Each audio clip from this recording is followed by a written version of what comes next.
ক্ষমতায় যেতে আপনারা পশ্চিমাদের সাথে হাত মিলাচ্ছেন, দেশের স্বার্থ বিক্রি করছেন, আদর্শ আকীদা বিসর্জন দিচ্ছেন।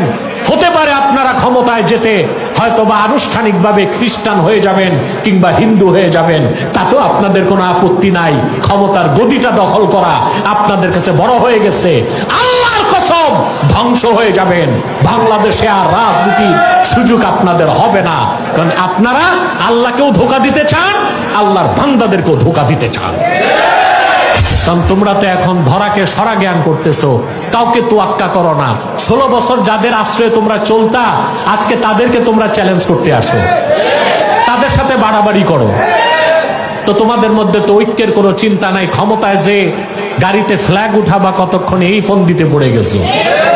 এই ঐক্য ছাড়া এই দেশে সম্ভব না। 5 তারিখের পর 8 তারিখ পর্যন্ত 3 দিন তো বাংলাদেশে কোনো সরকার ছিল না। তখন তোমরা ভোটাভুটি ছাড়া বাংলাদেশ ইসলামী বিপ্লবের ডাক দিয়া খেলাফত রাষ্ট্র প্রতিষ্ঠিত কেন করো নাই? তার কারণ একটাই, জানি পশ্চিমাদের কাছে নাকে খত দিছো। খেলাফার রাজনীতিকে বিশ্বাস তোমরা করো না, ইসলামের রাষ্ট্র ব্যবস্থাকে বিশ্বাস করো না। শুধু ইসলামী রাজনীতির কথা বলে মানুষকে ধোঁকা দিচ্ছ, প্রতারণা করছো।